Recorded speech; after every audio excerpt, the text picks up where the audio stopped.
You are influenced only by people you trust, and you can influence only people who trust you.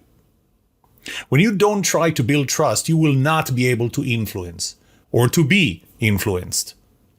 I just came back from the Influence Annual Conference of the National Speakers Association. That's what we do. Public speakers, professional speakers, we influence people. And that's why our conference is called Influence. But I thought I'll talk about the connection, the relationship between influence and trust in this episode. And I have to warn you, you may discover my political affiliation in this episode. Right after this.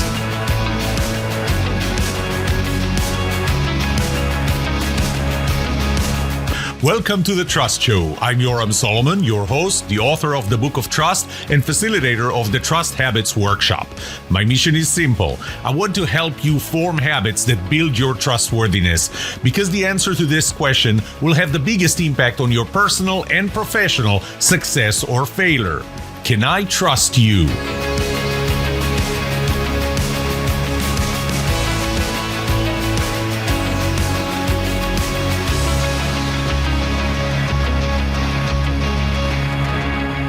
Last Friday, I gave the keynote for an entrepreneurship, a young entrepreneurship program that is relatively locally. I had kids between the ages of 7 and 12, and that's part of giving back to my community. And I really enjoy the interaction with them. And at the end of that today, we had a visit from our U.S. 3rd District Congressman. And I consider him a friend. We're pretty close. And I should add that other than being our 3rd District Congressman, U.S. Congressman, he's also a retired Lieutenant Colonel in the U.S. Army, 82nd Airborne and Special Forces. Anyway, he's a friend of mine, and I thought I'll post a picture of the two of us. And I said that we got a visit from a friend. And one of the comments that I got to that post was somebody who essentially didn't want anything to do with him. They didn't agree with him on where he stood on several things. And I have to tell you, I don't agree with everyone on everything. There's not a single person that I agree with everyone on everything. But, you know, there is a general decline in the level of trust. And I'll talk about the connection between that and influence. And guess where it comes to light the most, that decline in trust. PEW Research did a study, a survey, and I don't remember how many people they surveyed, but what they found was that the people that we trust the most, of the list of people that they gave, we trust scientists the most. The level of trust that we have in scientists range between 75% to 92%. 92% for high trusters, 75% for low trusters, still 75% trust in them. And then it starts going down to the military. The military was lower on the higher trusters, down from 92% to 89%, but higher on the low trusters, from 75% to 76%. Then we have police officers, public school principals, religious leaders, college, university professors, journalists, business leaders. And guess who's at the bottom? You guessed it. Elected officials, where the level of trust for the high trusters was 46% and for the low trusters was 27%. But before I talk about that, let me start with a story. In November of 2013, I received an email. And the email actually said, supposedly, that it was coming from the White House. Now, you know the level of spam we're getting and scams trying to get money out of me. Actually, that email had the logo of the White House. It starts with the logo of the White House, which you know how hard it is to find that logo on the internet and put it on your email, right? It goes to my email address, but it starts with the word friend, which is already kind of, suspicious. And it starts, the first sentence is, please join the White House Business Council and Business Forward for a briefing at the White House to discuss the president's economic priorities. This is in 2013. And it says this is an opportunity for you to share your advice and expertise with senior administration officials and meet with fellow business leaders from around the country. Past speakers have included the chairman of the National Economic Council, Gene Sperling, chairman of the Council of, and so on. You get what it says. And by the way, it says that after you register, so there's a link to register. And after you register, a staff member from Business Forward will call you to collect the security information that's required to process your clearance to enter the White House. You will not be able to participate if you don't give them that information. Signed, Sam, and it says Sam Brown, director of the White House Business Council, the White House, right? And so the information that they need from me is my social security number and so on. I mean, you see where this is going, right? And I'm like, this is a very refreshing approach to get my social security number and steal my identity, right? But, I wasn't born yesterday. I'm pretty technical, so I can find the holes, the security holes in this. And the first one that I look for is where was this, what domain was this email sent from? And so I try and look at what would a reply be and what domain did it really come from, because typically you're going to find an email address or a domain that's in Russia or ends with .ru, which is Russia, or something like that, and it's not exactly what you think it is. This email was sent from whitehouse.gov, and I had to read that like 3-4 times to see if I'm maybe misreading some. I mean, maybe there's a typo, which typically is what they do. Hackers, there's a typo that most people would miss, like the Greek sign for alpha versus the small letter A that look the same, but actually it's completely different domain name now. I can't find anything. I mean, it looks authentic, and I started looking for, is there a company called Business Forward? And there is a company, and they're a lobbying company for the White House and so on. But, for the life of me, I couldn't find anything in this email other than the fact that somebody out of the blue is going to call me and ask for my social security number, which I'm never going to give in these circumstances. So could it be real? Well, yeah, right, because I'm on somebody's list to go to the White House, right?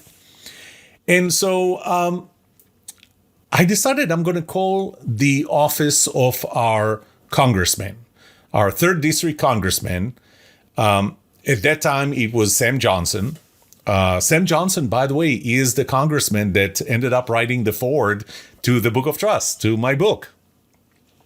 But I reached out to his office and they asked me to forward that email. I forwarded it to them. They checked. They called back in an hour and they said, we can't find anything. Why don't you call the White House? And I'm thinking to myself, yeah, right. I'm going to call the White House. But wait a minute. Why not? I mean, the White House works for me. It's not the other way around. Why don't I call the White House? So I looked up the telephone of the White House, which sure enough was the same number that they put in their email there. And I decided, I'm going to call the White House. So I called the White House and I told them about the email and about a supposedly meeting on December 18th. And nobody there knew anything about it. And they asked who signed it. And I looked up and it said Sam Brown, director of White House Business Council. So they asked me, do you want me to forward you to his voicemail? And I'm thinking, not really. But once again, why not? So sure. So I got to his office, to his voicemail, and I left a message. And the message was something like, hi, Sam, this is Yoram Solomon from Plano, Texas. I received an email with your signature on it, as if you sent it, and inviting me to this meeting at the White House. And I just wanted you to know that things like that go out in your name. So, my number is this and that. You don't have to call me. I'm just letting you know. And that's it. Now, at that time, I was part of a program called Leadership Plano. So this is a program that gets you in touch with a lot of government and non-government organizations and entities within the city I live in, the city of Plano. And the next day, we actually had a day, once a month, we had this day, and we had the day with Leadership Plano. Now, at that time, we had our executive director or program director for this program, Leadership Plano. She was a former city council member. Actually, she might have still been a city council member at that time in Plano. I don't remember. But she was mean. I mean, she was very, very controlling. And she would tell us where to sit and what to use and when to use it. And they made it very clear in this program that my company actually had to sign a letter that says, I'm not going to have any work responsibilities on that one day a month when I'm in the program, Leadership Plano. So we were supposed to not bring cell phones, or if we bring cell phones, not just put it on vibrate, but actually turn it off. So I'm not even going to get the phone to vibrate if somebody's trying to reach me. But you know what? With all due respect, I have a wife, I have 2 daughters, and if something happens, if they call me, then I need to know, and I will pick up that call. But I'm going to be respectful, so I'm not going to leave the phone on a ringer, but I'm actually going to put it on silence. So we're going through that day, and about halfway through the day, my phone starts vibrating. I'm looking at the phone. I'm looking at the number. And I don't know what this number is, but it sounds familiar. 202-456-1111. Where do I remember this number from? And all of a sudden it hit me. That was the White House number that I called yesterday. So I picked up the phone to go outside. Andre was looking at me with, she was giving me this mean look, like trying to burn me with her look, which didn't work. But I went outside. I answered the phone. This is Yoram. And on the other side, the person said, "Hi, I'm Sam Brown. You left me a message yesterday." Really, the only 2 people that would know that I left him a message would be him and myself. So that's pretty legitimate. And I said, "Yes, I just wanted to let you know about that email that I received supposedly in your name." And he said, "Yeah, it did come from me." Okay. So are you telling me that I'm invited to this White House meeting? And he said, "Yes." I said, "Where is this meeting going to be?" He said, "Well, at the White House." Okay, that's an interesting twist to that story. And I asked, "How many people are going to be invited?" And he said, "About 60. And I thought, man, you want to tell me that somewhere there is a list of the top 60 people in Plano to be invited to the White House, and I'm part of them? And he says, "No, it's not from Plano. It's from the entire nation." Okay, how did you get my name? And he said, "I don't know. We work with this company called Business Forward. They reached out to business and civic leaders, and your name was on that list. I don't know how they made that list. Can you come to the meeting?" I'm like, "Sure." So now I'm coming back into the room, the Leadership Plano room, and Andre, the executive director, she looks at me and she wants to, again, burn me with her look. And you know what I had to do. I did what I had to do. I told her, "I'm sorry I had to leave. This was the White House. I had to take this call." Well, I was a member of the other party than President Obama's party at that time. But I decided I'm going to go to that meeting. So I went to that meeting, and I was telling my wife, up to the moment where I stood at the door, at the checkpoint to the White House, to the West Wing of the White House, up to that point, I was still certain that this is, some kind of a hoax. This is not real, until they passed me through security because my name was there at security. And it was a, I think, about 4, 5, 6 hour meeting. By the way, one of the people that I really enjoyed meeting was the National Economic Council chairman, Gene Sperling. And the reason is not necessarily what you think, not necessarily his role at the White House, as he was an advisor to the best TV show ever, The West Wing. He was an advisor to that show, and that's one of the shows I love the most. So we spent the time, and I flew back home. And when I got back home, a friend of mine said, who's the same party as I am, he said, wait a minute, why did you go there? I mean, the president is the other party. The entire administration is the other party. They're not going to listen to you. Why do you go there? And my answer to that was, you know what? You know me, I'm not shy. I'm going to talk. I'm going to bring up things. And if only once in those 4 or 5 hours, somebody there at the administration is going to listen to me and say, well, that's an interesting idea. Even if that happens once, it was worth it. It's my civic responsibility. I definitely don't have an opportunity to influence anyone if I didn't go.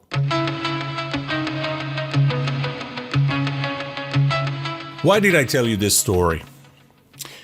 You know, first of all, by now you know that for the most part, I would say that I'm affiliated with the Republican Party, although I would have to say that, first of all, I have friends that are affiliated with both major parties.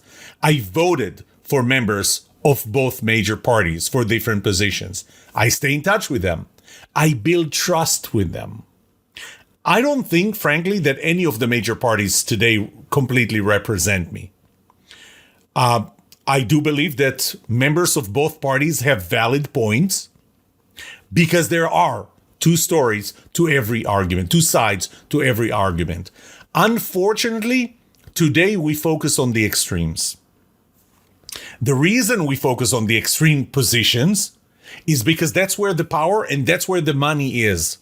And you need money to win election. And the money comes mostly from people who are in the extremes, not people who are in the middle.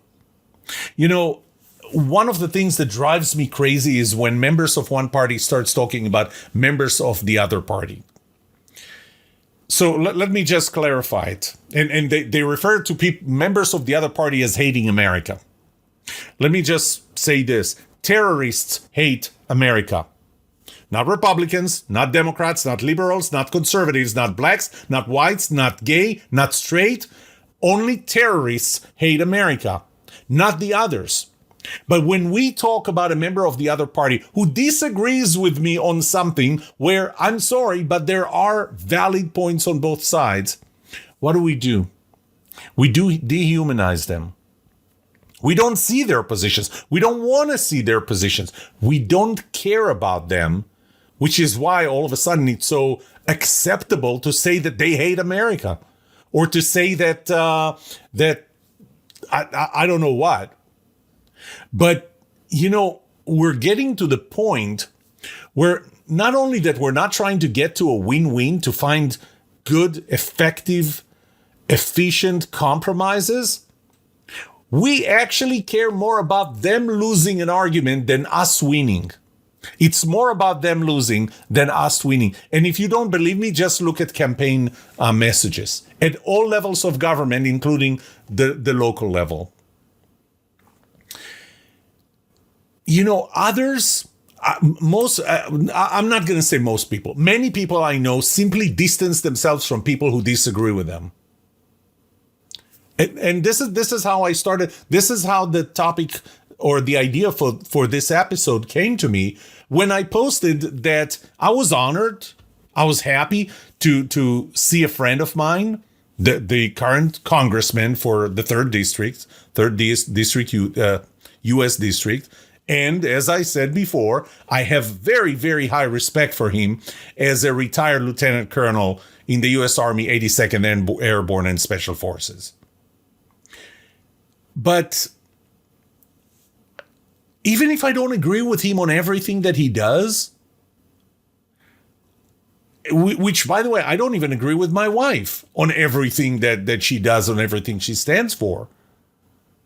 But I get closer to people. You know why? Because I can then build trust. And when I build trust, I can influence them. And you know what? I can be influenced by them. Okay, so I'm 20 minutes into this episode and I didn't even say what influence means. I looked at dictionary definitions, so I'll give you a couple. It's the power or capacity of causing an effect in indirect or intangible ways. Another definition is the act or power of producing an effect without apparent exertion of force or direct exercise of command. Another one, the capacity or power of persons or things to be a compelling force on or to produce effects on the actions, behaviors, opinions, etc. of others. In essence, your ability to influence someone is without having control over them, and official control, without having official authority over them, convincing them to do something that they would otherwise wouldn't do. And they do that because they want to do it, not because you made them do it. Flip side of it, what does it mean to be influenced? We look at being influenced as something bad. They influenced me to do something. Being influenced is not a bad thing, because remember, the definition of influence means that I did something on my own, really because probably I learned something that I didn't know before.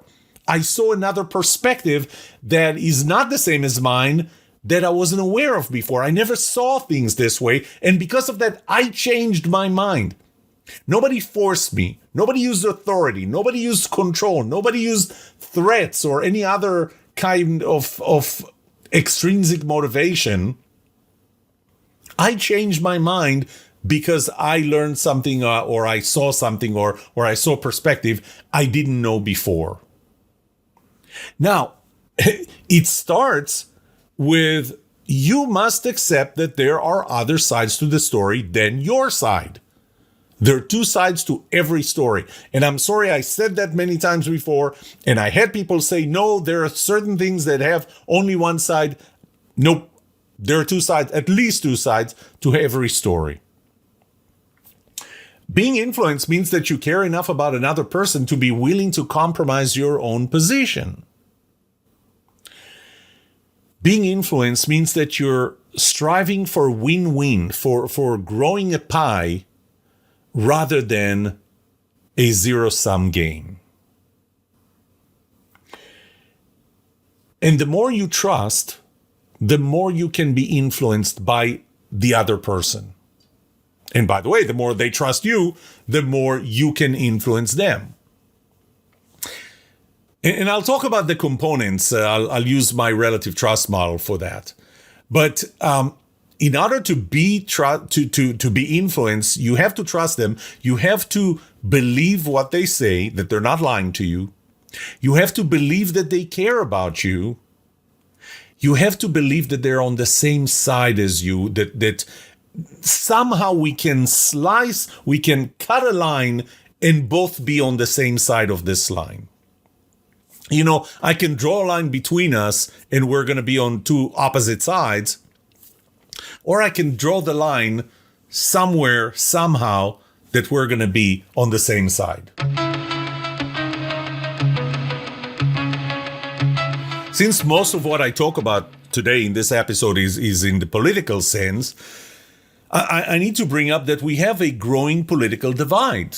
I mean, I read an article that said that the level of discourse or I would go as far as saying hate speech that we have in the political arena is as high, or if not higher, than we had during the Civil War. There was a study from MIT back in 2015 that analyzed how members of parliament, specifically the U.S. Congress, the House of Representatives, how did they vote on roll call votes where you can actually track how any member voted. And back in 1977, this is right after the Vietnam War, you would think that we were the most split back then. They found that in that year, there were almost 12,921 agreements across party lines on roll call votes.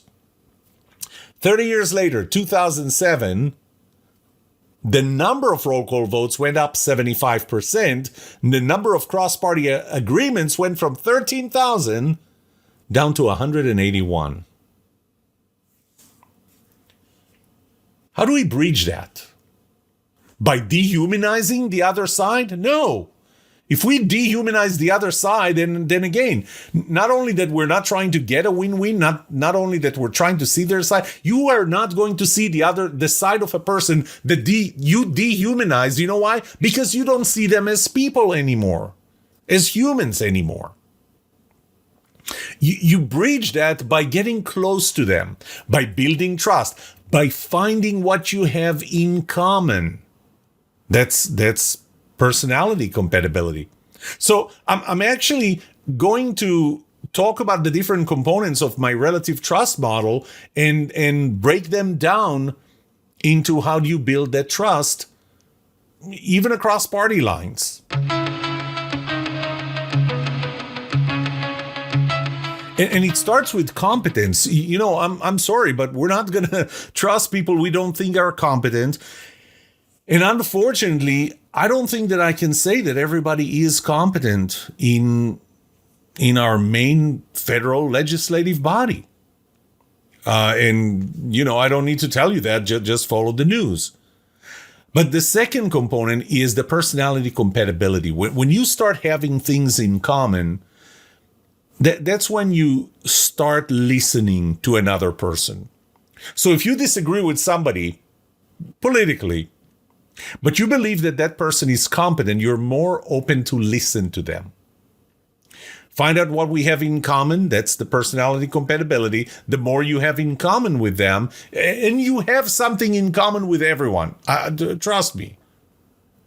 You know, here I'm going to share one other dark secret from my past. Actually, not very long past. It's from Thursday. I got a tattoo.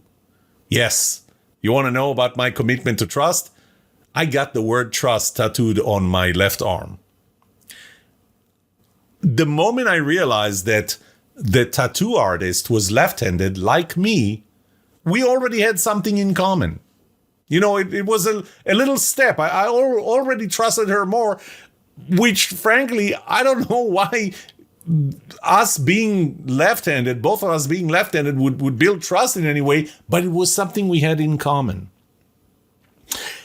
Finding areas where we are on the same side of that line in the sand or that wall. I like to think of it as a wall. If we're on the same side of the wall, there are things where there are issues where we're not on the same side, but there are also issues that we are on the same side.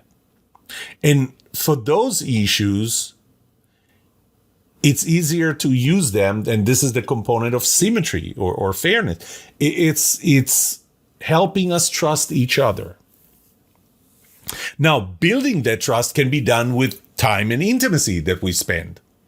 So the more time we spend together, the more we trust each other. You know, it's very easy to not trust somebody that we don't spend time with. And time to me is made of three components: the amount of time, the frequency of interacting with that person, and predictability. Then comes the intimacy. Are we communicating with them over text or email messages where it's very easy to make assumptions on what they mean and for them to make assumptions on what we mean? Or when you see them in person and you can evaluate subconsciously the consistency of their words and their body language, their nonverbal communications. And by the way, for them to observe the consistency of our body language and our words. And by the way, if they can see they will only see the consistency if we say what we mean. We will see that consistency if they say what they mean. And when they don't say what they mean, or we don't say what we mean, there's going to be an inconsistency between body language and words, and that inconsistency would cause the other person to distrust. Then there's the positivity during the interaction. The positivity is really made of two components: no BS When people use BS, when, a lot of symbolism, doing things or saying things just so that others will hear you rather than because that's what you mean, there's a whole bunch of things that fall under the no BS category. And the second one is empathy. Are they really trying to see my side? Are they really trying to understand me? Do they understand that I'm not like them? And I'm coming from a different place than they are. And am I trying to understand them? Building that trust. And again, it's the same 6 components. It's the who you are, the competence, the personality, compatibility, and symmetry. The last 2 are who you are relative to me. The first one is who you are in general. And the 3 components of what you do when you interact with me, or what I do when I interact with you. That's positivity, time, and intimacy. It's so much easier to influence someone who trusts you. But you have to build that trust. If you are dehumanizing the other person, if you keep saying that the other person hates America or whatever, they're not going to trust you. You're not going to be able to influence them. Once again, I don't agree 100% with anyone. I have my own positions, not even with my wife, let alone my government representative, my elected officials. But I build the relationship with them. I build trust so that they will trust me.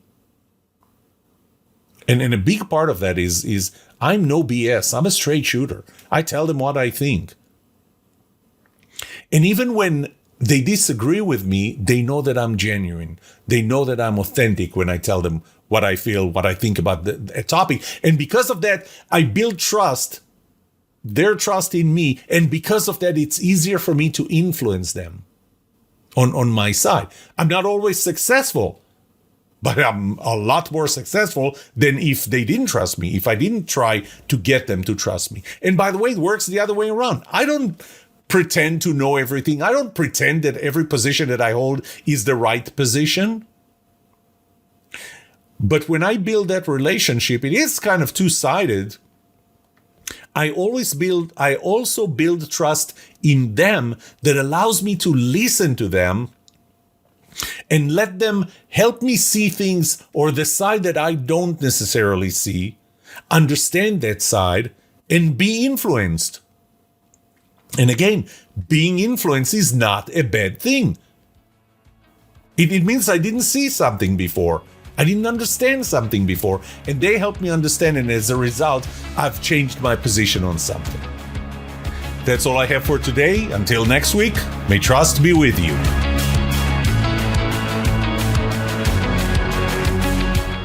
What would you like to know about trust and trustworthiness? Let me know and I'll answer it in a future episode. I would love to hear from you. Email me at yoram@thetrustshow.com. If you like this episode, subscribe to the show so you will automatically get notified when I release a new episode. Rate it.